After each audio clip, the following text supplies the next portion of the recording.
Belum lama ini, IBC Indonesia Business Council baru saja menyusun dan menyerahkan 15 rekomendasi paket kebijakan untuk mendukung agenda pembangunan Presiden dan Wakil Presiden Indonesia 2024-2029. Dalam rekomendasi ini, IBC menekankan area-area strategis yang perlu menjadi fokus pemerintah jika ingin mencapai pertumbuhan ekonomi tinggi. Ada sekitar 15 area strategis yang diusulkan.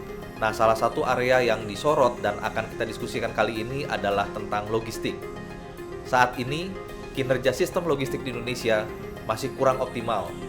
Menurut Logistic Performance Index atau LPI yang dirilis oleh World Bank, peringkat Indonesia turun dari posisi ke-46 pada 2018 menjadi posisi ke-63 dari total 139 negara pada tahun 2023. Kinerja logistik ini sangat penting untuk memperlancar distribusi barang dan jasa dan menekan biaya operasional, sehingga akan meningkatkan daya saing dan mendorong pertumbuhan ekonomi negara. Sahabat Kata Data, pada podcast kali ini kita akan membahas usulan dunia usaha untuk mendorong pertumbuhan ekonomi, serta secara khusus menyoroti sektor logistik. Nah, solusi apa saja yang bisa diambil oleh pemerintah untuk memperbaiki kinerja ke depan?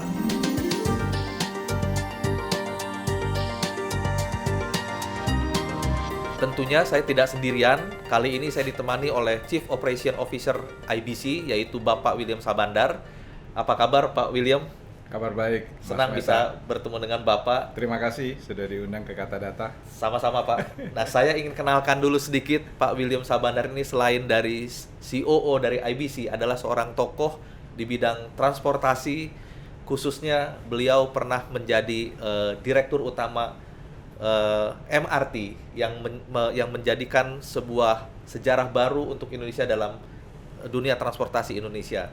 Jadi sekali lagi terima kasih Pak William sudah bergabung. Stasiun Kata Data ini nostalgia untuk saya karena waktu membuat MRT, tempat ini adalah tempat saya memonitor kegiatan pembangunan konstruksi dari lantai 8 di mall ini. Di mall ini ya. Jadi memang saya kira ini menarik Pak William ini membangun MRT, kemudian ekosistem juga tumbuh. Nah, salah satunya di Blok M Plaza yang sekarang hidup sekali. Jadi saya kira memang peran transportasi logistik itu sangat erat penting pada akhirnya untuk memompa ekonomi. Nah, dalam kaitan itu Pak William, saya ingin langsung bertanya kepada Bapak.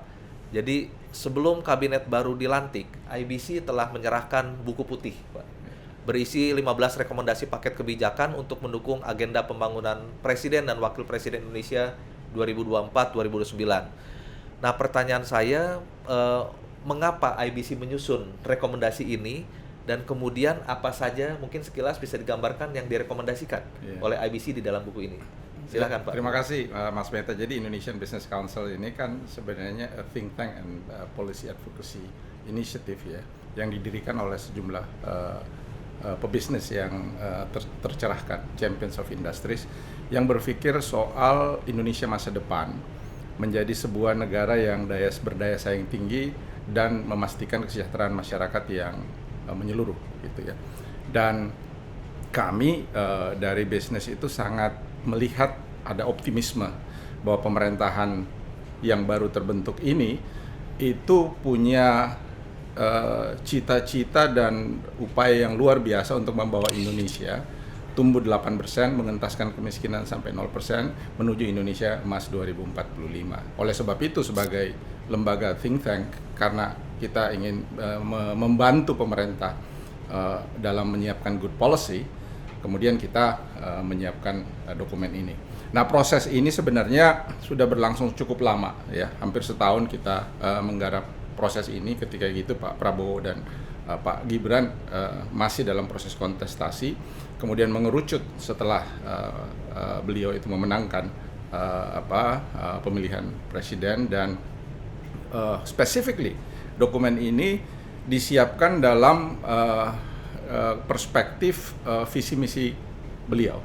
Jadi visi membangun Indonesia maju menuju Indonesia 2045, kemudian ada misi 8 Asta Cita, kemudian 17 program PHTC, 8 PHTC dan 17 program strategis. Nah, kita coba sinergikan dengan visi misi Indonesian Business Council ya. Kita punya 4 pilar dan memang sangat relevan gitu ya. ada pilar people, manusia, karena itu juga komponen utama dari pemerintahan Pak Prabowo. Kemudian ada pilar kelembagaan, kemudian ada pilar ekonomi yang kita harus bertemu 8%, kemudian ada pilar inovasi. Nah, lewat series of focus group discussion melibatkan berbagai experts ya, dan kemudian tim pemerintahan baru sendiri, kemudian kita meluncurkan ada 15 rekomendasi yang ujungnya ini adalah program-program prioritas sebenarnya, yang kita berharap kalau program ini dijalankan oleh pemerintahan yang baru dengan dukungan pihak swasta, ini akan mewujudkan apa yang dicita-citakan oleh pemerintahan Pak Prabowo dan Pak Gibran. Nah, yang menarik Pak, ini kan memang salah satu yang terus didengungkan oleh pemerintahan Pak Prabowo ini mengejar pertumbuhan ekonomi 8%. Meskipun semua orang bilang bahwa ini tidak mudah. Nah, bagaimana kaitannya rekomendasi itu bisa menopang upaya mencapai pertumbuhan 8% itu, Pak? Saya kira pemerintahan baru juga sudah mengatakan bahwa kalau mau menuju ke 8% tidak bisa dilakukan dengan usaha pemerintah sendiri dan peran dunia swasta khususnya dalam menghadirkan investasi ya. Itu sangat besar ya. Perhitungan tim pemerintah sendiri mengatakan kalau kita di 5 tahun depan itu harus punya PDB sekitar 32.000 triliun, itu berarti ada eskalasi dari 21.000 triliun, dan 80% upaya itu harus dilakukan oleh bisnis ya. Jadi saya kira dokumen ini sendiri ingin melihat bahwa perlu ada sebuah sinergi dan kolaborasi antara pemerintah dan bisnis dalam menjalankan upaya mendorong ke 8% dan pengentasan kemiskinan. Dan ini yang benar-benar kita address di buku ini. Biasanya kan kita tidak punya pemerintah tidak bisa berjalan sendiri, begitupun bisnis tidak berjalan. Kedua ini adalah elemen yang saling membutuhkan. Jadi buku ini menggabungkan itu, mensinergikan apa yang direncanakan oleh pemerintah dan bagaimana private sector melihat how they can contribute to the development untuk mewujudkan 8% tadi. Nah, salah satu yang juga Pak, ini sebetulnya PR lama, bahkan isu lama, bahwa salah satu persoalan terbesar kita itu adalah sistem logistik. Dan itu juga yang diulas kalau tidak salah di dalam buku ini. Nah, mungkin bisa diuraikan sedikit Pak kaitannya rekomendasi logistik ini terhadap upaya tadi mengejar pertumbuhan ekonomi dan lain sebagainya. Mungkin menarik karena pertanyaannya kenapa logistik ya. Tapi saya harus katakan bahwa logistik itu adalah prasyarat untuk mewujudkan tercapainya pertumbuhan 8% dan pengentasan kemiskinan yang 0%. Kenapa? Karena kalau kita lihat, saya kasih beberapa indikator Mas Meta ya. Biaya logistik Indonesia di tahun 2023 itu 14,3% dari PDB nasional. Jadi kalau kita 14,3 itu katakanlah dikalikan dengan 21.000 triliun, PDB itu 3.000 triliun. 3.000 triliun itu sama dengan 1 tahun APBN kita. Jadi kalau kita spend 3.000 triliun 1 tahun itu kan besar sekali gitu ya. Kalau kita bisa efisienkan, maka yang pertama kita bisa mendapatkan alokasi yang lebih besar untuk membangun. Yang kedua sebenarnya lebih banyak sektor yang bisa kita bangun dengan mengurangi sektor logistik. Yang kedua, I-core kita itu masih tinggi sekali dan itu dikontribusi banyak sekali oleh sektor logistik. Nah, yang ketiga kalau kita lihat soal disparitas sebenarnya antara barat dan timur, ya, biaya logistik di barat di timur itu 2-3 kali dari. Jadi kalau kita mau bicara pemerataan membangun Indonesia Timur gitu ya, logistik cost-nya harus diturunkan gitu. Jadi plus logistik performance index kalau pakai kacamata global yang tadi Mas Meta katakan, kita tidak baik-baik saja gitu. Kalau kita mau menuju negara yang terbesar kelima di 2045, sekarang tadi kita masih berada di urutan ke-63 dengan angka 3,0, Singapura itu di angka terbaik 4,4 misalnya. Jauh banget gitu. Jadi memang kita harus men-set target dalam 5 tahun ke depan, misalnya kita LPI kita, Logistic Performance Index kita dari 3 misalnya jadi 3,5. Tapi by 2045 kita harus ada di sekitar angka LPI 4 gitu. Nah, ini semua key performance indicator yang harus diperbaiki agar benar-benar kita menuju ke pertumbuhan 8% dan pengentasan kemiskinan 0% tadi. Jadi sebetulnya kita masih tertinggal jauh dibandingkan negara-negara lain, even di Asia Tenggara juga, Pak. Ya, memang harus diakui karakteristik logistik geografi kita itu tantangan. Karena membangun sektor logistik di Indonesia itu berbeda dengan mainland misalnya India ya, atau Singapura yang negara kecil ya, negara pulau gitu ya. Amerika, Eropa yang continent based. Indonesia punya karakteristik dengan ribuan pulau strategi membangun value chain-nya, supply chain-nya harus berbeda. Tetapi bukan itu saja, kita harus memperbaiki banyak aspek. Karena kalau lihat LPI yang 6 parameter tadi, semua itu harus kita address, termasuk aspek kelembagaannya. Iya, ini kan isu yang boleh dibilang sangat besar, Pak, dan dalam beberapa masa pemerintahan presiden pun tidak selesai. Tidak selesai. Nah, tapi mungkin secara ide besar, Pak, apa yang perlu dilakukan khususnya oleh pemerintah baru dengan tantangan yang sedemikian besar dan kita tertinggal cukup jauh, bagaimana kemudian sistem logistik nasional ini bisa menjadi lebih efisien? Apa mungkin ide yang harus dilakukan, Pak? Di buku ini kita mengangkat tiga hal ya di white paper. Yang pertama saya kira objektif, tujuan ya. Tujuan membangun logistik itu tidak bisa didekatin secara sektoral. Kadang-kadang logistik ini kita asosiasikan dengan transportasi. Saya kira itu kesalahan terbesar. Logistik itu adalah urat nadi dari seluruh pembangunan ekonomi, sosial, lingkungan yang berlangsung di dalam sebuah ekosistem negara. Jadi yang pertama, kaitkan pembangunan sektor logistik itu dengan KPI pembangunan. Kalau KPI pembangunannya itu misalnya kita mau tumbuh 8%, what is the contribution of logistik ke 8%? KPI-nya untuk 0% kemiskinan, kontribusinya seperti apa? Kemudian yang lebih dekat tadi, kalau saya bicara soal 14,3%, mari kita sama-sama semua sektor bergerak untuk berpikir bagaimana menurunkan biaya logistik tersebut. Di negara ini ada 18 kementerian lembaga yang berpikir secara parsial tentang sektor logistik. Nah, buku ini merekomendasikan perlunya ada sebuah integrasi kebijakan supaya dengan KPI 1, mari kita turunkan kalau tadi biaya kita 14,3% dari PDB, idealnya kita harus di 8 atau 9%. Itu angka yang ideal. Jadi strategi KPI-nya harus dibangun. Kemudian yang kedua, menurut saya aspek kelembagaannya harus dikerjakan, gitu ya. Walaupun banyak kementerian lembaga yang mengerjakan ini, termasuk pemerintah daerah, tapi kita harus punya satu sistem logistik nasional yang kita sebenarnya sudah punya, tetapi belum dieksekusi secara baik. Nah, saya kira pemerintahan Prabowo Gibran ini akan sangat baik kalau melakukan perbaikan, penajaman, kemudian yang ketiga adalah digitalisasi. Semua proses logistik itu kita belajar dari Singapura, India, Filipina, even Malaysia, digitalisasi proses itu sudah berjalan dan ini harus dilakukan dengan lebih sungguh-sungguh. Nah, yang ketiga, saya kira kita mulai lihat ke technicalities, pengalaman di lapangan. Kalau kita bisa mengukur throughput setiap pelabuhan, ya, dan itu sampai hari ini kan sebenarnya belum kita tahu kapasitas, daya dukung, efektivitas, efisiensi setiap pelabuhan, dan itu dimonitor dalam sebuah sistem yang terdigital online, bisa dilihat oleh seluruh pelaku bisnis.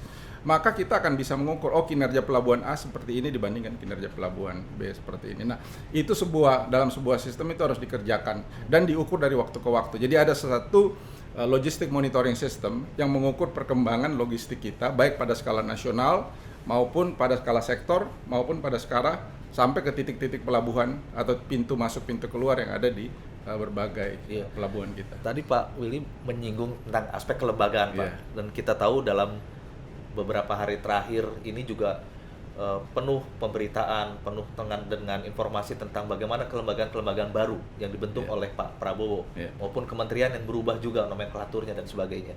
Nah, kelembagaan seperti apa yang dibayangkan oleh Pak Willy untuk bisa menaungi visi besar dari sistem logistik nasional ini? Saya sendiri tidak melihat perlu ada sebuah kelembagaan khusus menangani, karena semua kementerian, lembaga dan pemerintah harus punya tanggung jawab gitu ya. Tapi bagaimana integrasi itu dilakukan dalam bentuk sistem, kemudian diberikan kepada satu unit yang tanggung jawabnya langsung kepada presiden untuk memonitor ini gitu. Jadi kita bisa tahu throughput pelabuhan yang ada di Sabang, yang ada di Bintan, Batam, yang ada di Jakarta, yang ada di Surabaya, yang ada di Balikpapan, yang ada di Maluku, yang ada di Makassar, Manado, sampai Papua, itu seperti apa gitu. Kemudian cost-nya seperti apa, lakukan perbandingan dari waktu ke waktu. Kemudian dilaporkan dalam rapat kabinet khusus, bisa saja itu dimonitor dari waktu ke waktu oleh. Jadi cara ngukurnya di situ, bukan pada mengukur harga barang, karena harga barang itu adalah faktor dari logistik yang mahal gitu ya. Jadi kalau saya makan sesuatu di Papua lebih mahal daripada makan di Jakarta, itu karena harga mengangkut barang itu ke Papua itu lebih mahal. Nah, logistik faktornya yang harus kita efisienkan. Itu saya kira itu yang penting sekali dilakukan. Dan kalau itu bisa kita lakukan dalam tahun pertama, tahun kedua, sebenarnya kan pemerintahan Pak Jokowi itu sudah membangun sekian banyak infrastruktur. Yeah. Pertanyaan mendasarnya adalah seberapa efektif infrastruktur yang sudah dibangun ini menurunkan angka logistik performance index atau meningkatkan logistik performance index kita. Itu kan belum diukur gitu ya. Belum ada ukuran. Belum diukur, belum ada ukurannya. Kalau memang kita mau ukur throughputnya seperti apa di setiap pelabuhan, kita lihat misalnya efektivitas efisiensi ya. Kita bicara soal, saya ambil contoh misalnya di LPI disampaikan. Clearance time pelabuhan atau pusat-pusat logistik Indonesia masih 7 hari. Ya, kita bandingkan dengan Singapura dan Malaysia yang 1 hari, Filipina, India yang 2 hari, seperti itu kan itu udah nggak efektif, sudah banyak sekali cost yang terbuang. Nah ini yang harus dikerjakan, ini yang menurut saya harus dikerjakan di debottlenecking ya, customs mechanism kita harus diperbaiki menjadi lebih baik lagi, proses digitalisasi dokumen custom itu harus dilakukan dengan baik, tracking dan tracingnya harus dilakukan dengan sedisiplin mungkin, kemudian lakukan evaluasi secara berkala gitu, lakukan peningkatan secara berkala. Jadi saya kira itu yang harus menjadi pusat perhatian supaya kita bisa benar-benar melihat peran logistik itu bukan menjadi constraint, tetapi logistik itu sebenarnya menjadi prime mover, pendorong utama dari pertumbuhan ekonomi yang terjadi di negara ini. Tadi Pak William juga sempat menyinggung ini Pak, bahwa untuk negara sebesar Indonesia memang tidak mudah membangun sistem logistik nasional yang efisien dan sangat bagus. Itu beda dengan negara mungkin yang lebih kecil seperti Singapura. Setuju. Nah, sering juga orang membandingkan kita dengan India, Pak. Karena mungkin jumlah penduduk sama besar, kompleksitasnya juga tidak kalah rumit. Dan baru-baru ini saya bicara juga dengan Direktur Riset Kata Data Insight Center, Mas Gundi Cahyadi. Dia bilang bahwa kita sering kali bicara tentang China, tapi jarang juga melihat tentang India yang sebetulnya tumbuh dengan sangat bagus juga sekarang. Nah, kalau dalam soal sistem logistik, Pak, ada mungkin Pak William bisa melihat view seperti apa antara Indonesia dan India dalam hal ini. Karakter geografi berbeda. Lebih sulit membangun sistem logistik di Indonesia daripada India karena tadi nature kepulauan gitu ya. Di Indonesia yang harus dilakukan sebenarnya kita harus menentukan di mana titik tumbuh, di mana kita melakukan pusat logistik. Jadi kalau kita punya 17.000 pulau, ada kurang lebih 6.000 pulau yang berpenduduk, kita ya ambil contoh kita letakkan beberapa titik pertumbuhan tersebut. Di India, kita hanya sisi barat, sisi timur, lainnya inland transport. Seperti itu. Jadi strategi pengembangannya juga harus berbeda. Tapi harus kita akui sebenarnya digitalisasi proses dari custom clearance, dari proses logistics end to end di India itu memang lebih bagus daripada, dan itu yang menurunkan sebenarnya clearance time-nya India, track and tracking-nya lebih bagus. Jadi memang mereka lebih siap dari seperti itu. Jadi pembelajarannya apa? Pembelajarannya mari kita belajar soal sistem digitalisasi. Platform digitalisasi yang sudah dikembangkan oleh India dan negara-negara yang lain. Tapi ya pada saat yang sama kita punya cara sendiri membangun sistem logistik negara. Dan kita lebih challenging ternyata dibanding India dalam soal geografisnya, Pak. Lebih challenging, ya karena memang bawaannya sudah begitu. Heavy development itu sangat terjadi di Pulau Jawa. Pemerintah sekarang keluar bikin ibu kota di Kalimantan, tapi itu tidak in a sudden akan kemudian memindahkan seluruh. Nah, untungnya ya sumber daya alam itu banyak tersebar di timur ya. Nah, opportunity-nya apa? Opportunity-nya sekarang adalah konsentrasi pembangunan titik-titik pertumbuhan dengan pelabuhan-pelabuhan baru harusnya ada di timur gitu ya. Misalnya kita mau mengembangkan sektor perikanan. Ya, kembangan Kepulauan Maluku misalnya gitu ya. Harus taruh di Ambon, harus taruh di Tual, harus taruh di Ternate gitu ya. Supaya ketika kita melakukan eksportasi atau import ya, kita langsung dari situ ke sana, tidak harus ke Surabaya gitu ya. Nah, proses customnya juga harus dilakukan di situ dan dilakukan secara online. Jadi kalau bicara sektor perikanan, memang itu harus ada bicara pengembangan sistem logistik yang ada di timur gitu. Sekarang pemerintah misalnya sedang menggenjot ya menjadikan beberapa kawasan food estate gitu ya. Kalau sistem logistik yang sedang dibangun itu tidak mendukung, tetap aja akan biaya mahal. Jadi keunikan geografi itu sangat menentukan bagi sebuah pemerintah mendesain sistem logistik, dan Indonesia sangat unik ya karena mekanisme kepulauan. Jadi pembangunan logistik kita itu adalah maritime based, bukan mainland based. Dan Menurut saya itu yang harus dibangun. Jadi kalau kita bicara tol laut, karena itu kan program 10 tahun. Betul. 10 tahun Awal Pak Jokowi. 10 tahun terakhir. Iya. Menurut saya KPI-nya adalah Logistic Performance Index. Bukan berapa banyak jalan yang dibangun, berapa banyak pelabuhan yang dibangun, berapa banyak. Yang harus dikembangkan adalah bagaimana intermodality, integrasi antara sistem transportasi yang sudah ada, itu mendukung pertumbuhan di sebuah kawasan. Itu menambah throughput dari sebuah pelabuhan, sehingga daerah itu bertumbuh. Kira-kira seperti itu. Ini kan mumpung pemerintah baru sedang menyusun nih Pak, semua grand plan-nya untuk 5 tahun bahkan mungkin 10 tahun ke depan dan mengejar pertumbuhan ekonomi 8%. Indonesia Emas 2045. Nah, tapi kan ini harus mungkin perlu juga diingatkan supaya sistem logistik ini menjadi prioritas untuk dibangun. Mungkin bisa sedikit diingatkan Pak, kalau ini sampai tidak terbangun, apa yang akan terjadi dan seberapa besar dampaknya terhadap efisiensi ekonomi Indonesia ataupun pertumbuhan ekonomi? Yang pasti sistem logistik yang tidak terbangun, lupakan pertumbuhan 8%, lupakan pengentasan kemiskinan yang akan terjadi di daerah-daerah perifer gitu ya. Yang namanya 0% kemiskinan itu tidak. Lupakan proses distribusi, misalnya sekarang pemerintah ingin membangun sekolah-sekolah unggul di daerah-daerah bakaran bergizi gitu ya.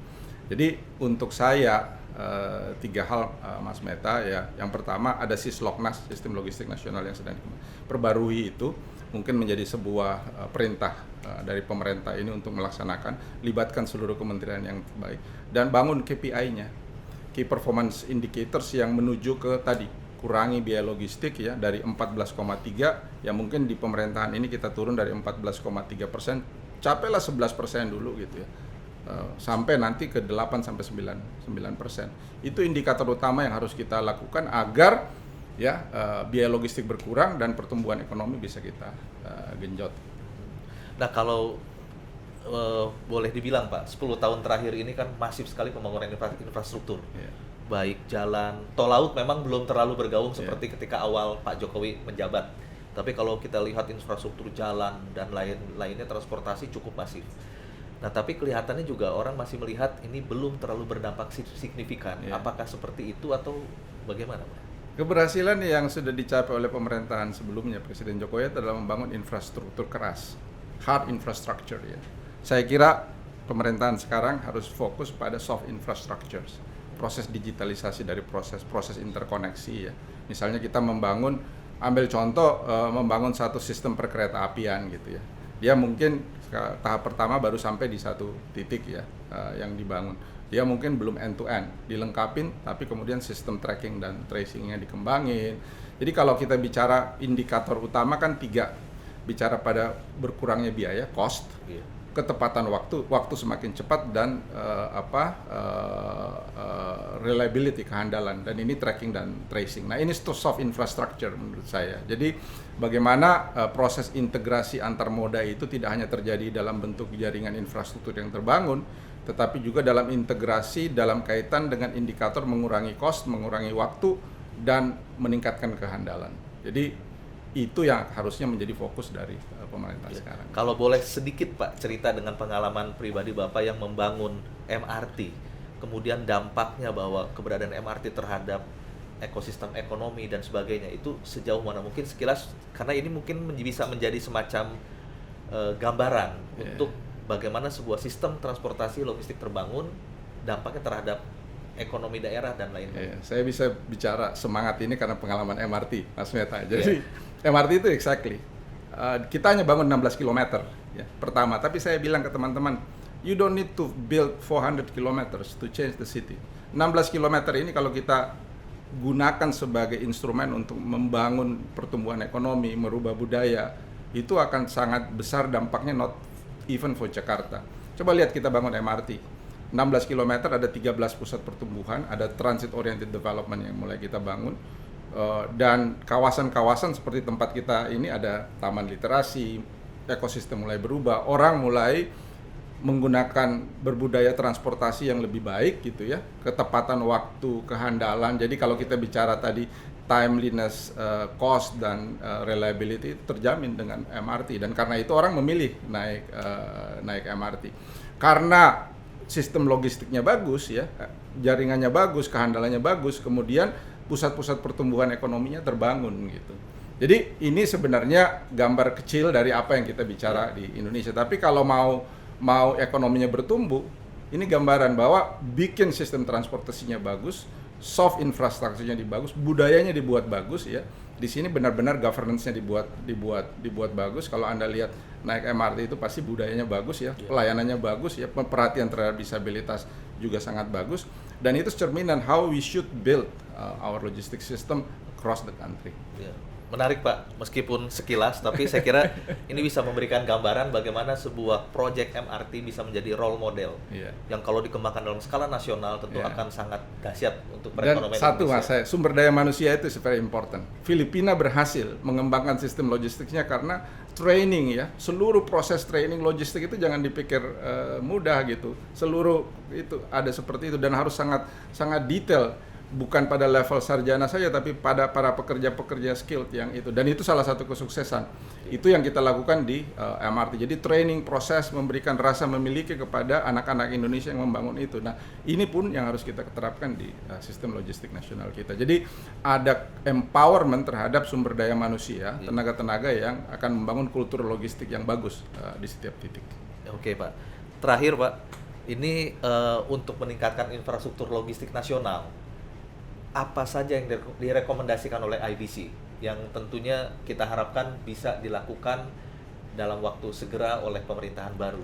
Yang pertama, perbaiki Sisloknas ya, revisi Sisloknas dalam konteks yang sudah kita katakan, tentukan key performance indicators, dan saya spesifik ya, turunkan 14,3% tadi cost of logistics dari PDB menjadi 10% misalnya, dan itu otomatis indikator ICOR di setiap daerah bisa kita ukur. LPI kita yang 3 naikkan ke 3,5 paling tidak ya.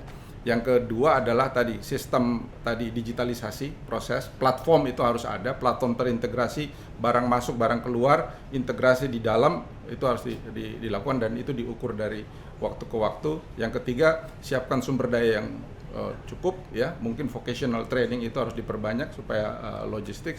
Dan yang terakhir saya kira berikan insentif dan disinsentif bagi ini. Nah, ini ekosistem bisnisnya harus dibangun. Jadi ada yang bisa dikerjakan oleh pemerintah, ada yang bisa dikerjakan oleh BUMN, tapi banyak sekali sebenarnya yang bisa dikerjakan oleh private sectors. Jadi integrasi pada sistem ekosistem itu harus kita bangun, dan saya kira kalau kita konsisten mengukur ini 5 tahun yang akan datang kita akan dapat satu LPI atau Logistic Performance Index kita yang tidak kalah dengan negara-negara lain di kawasan ini. Terima kasih Pak William. Saya kira banyak sekali insight dan informasi juga harapan tentu dari kita semua tentang bagaimana membangun sistem logistik nasional yang lebih efisien, mumpuni, dan saya kira tidak salah bahwa Pak William bukan hanya sebagai Chief Operation Officer dari IBC, tapi juga memang kita kenal sebagai tokoh di bidang transportasi khususnya membangun MRT. Dan kebetulan baru meluncurkan buku juga Pak. Bukunya ini menarik sekali, Membangun MRT. Jadi saya kira ini buku yang bisa saya ingin pelajari juga bukunya, dan saya kira MRT tentu akan menjadi role model bagaimana membangun logistik di Indonesia. Jadi sekali lagi terima kasih Pak William atas waktunya. Saya kira obrolan ini sangat penting bagi kita semua, namun yang paling penting semoga bincang-bincang kita kali ini bisa menjadi salah satu bahan pertimbangan pemerintahan baru yang nanti tentu akan segera menyusun semua paket kebijakan yang akan ditelurkan segera dan menjadi sebuah program-program nasional. Sahabat Kata Data, demikian Kata Data Podcast episode kali ini. Jangan lupa like, subscribe, dan tonton terus video lainnya hanya di YouTube Kata Data Indonesia. Kalau bicara, pakai data. Sampai jumpa. Terima kasih Pak. Terima kasih.